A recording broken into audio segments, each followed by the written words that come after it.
Bonjour et bienvenue dans cette vidéo, troisième épisode de ma série pour une année de transformation réussie.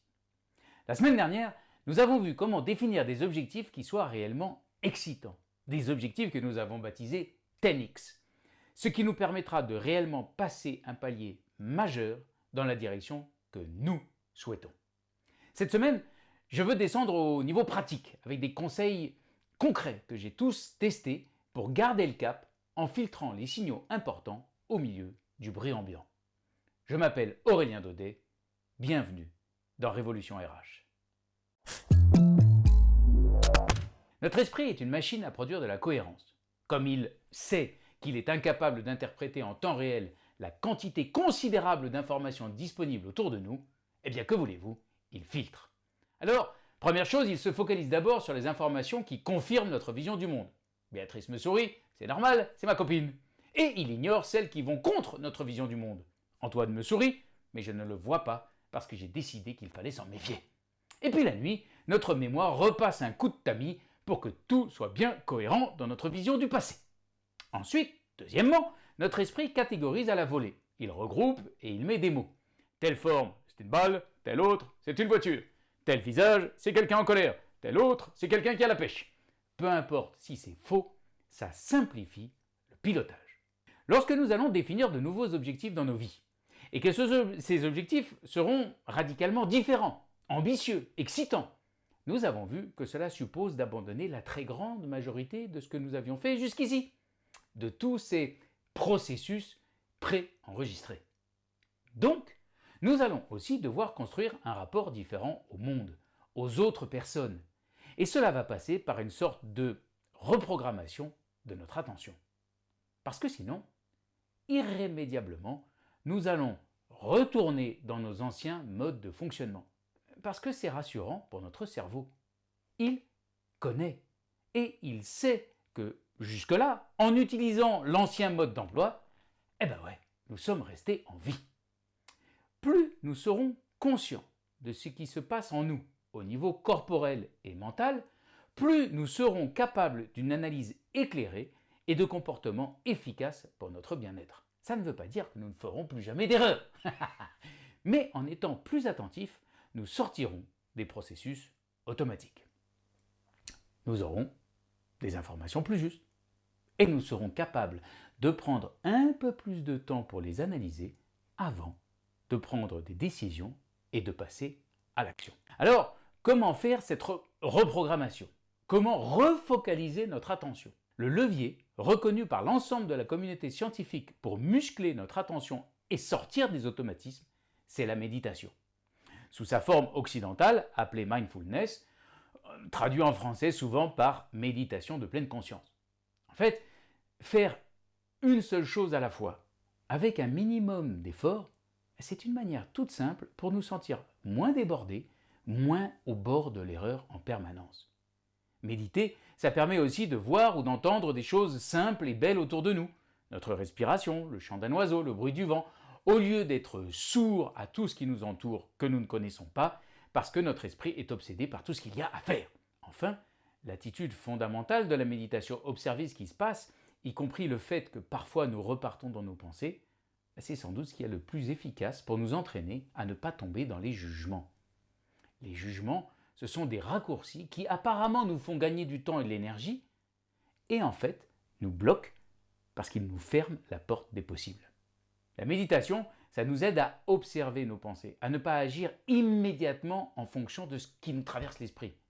Cette distance, ce décalage, c'est ce qui nous permet d'ouvrir le champ des possibles, de réfléchir à l'origine d'une émotion, à sa justesse, aux différentes manières d'agir en fonction.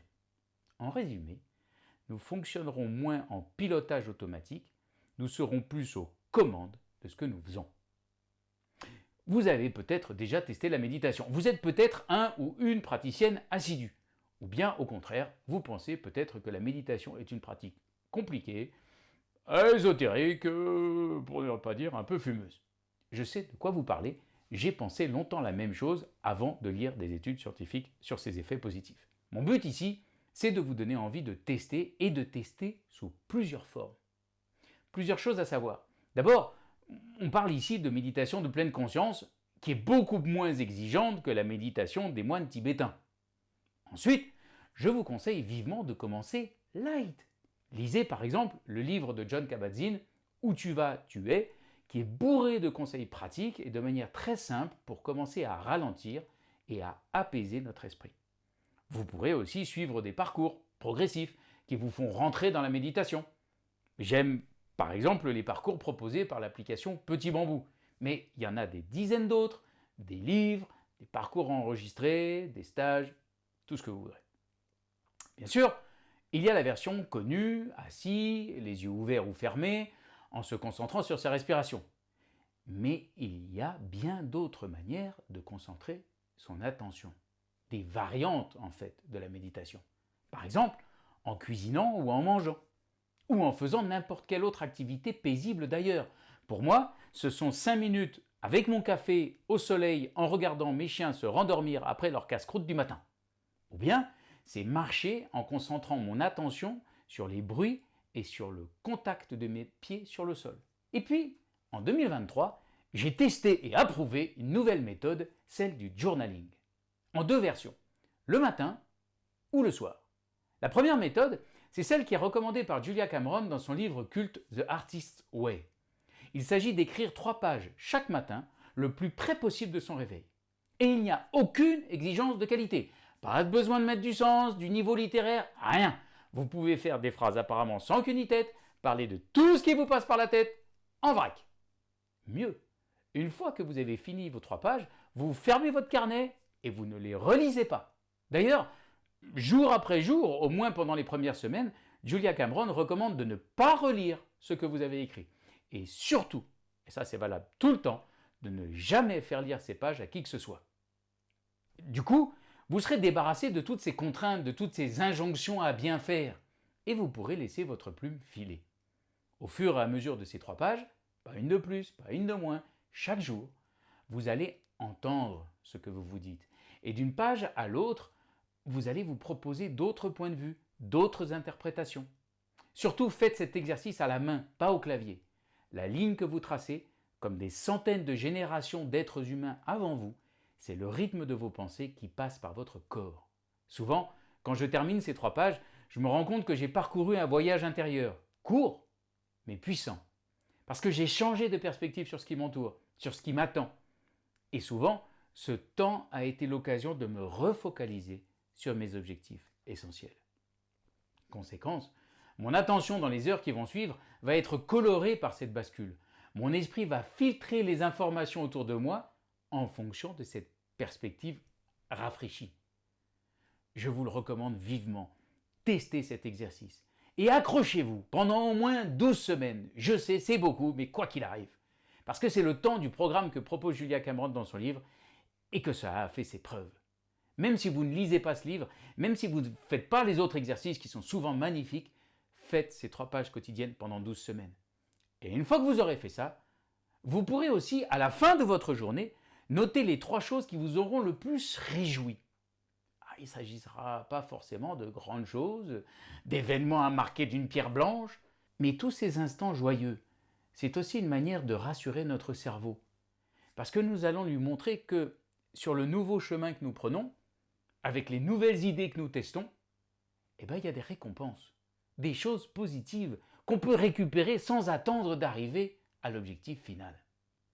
Faire le bilan positif de sa journée, c'est aussi entraîner notre esprit à rechercher des cadeaux comparables le lendemain.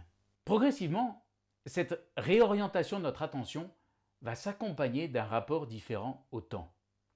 Au lieu de le vivre comme une succession d'événements répétitifs, connus et souvent peu excitants, notre attention va détacher des moments favorables, des opportunités, des pas en avant dans la bonne direction.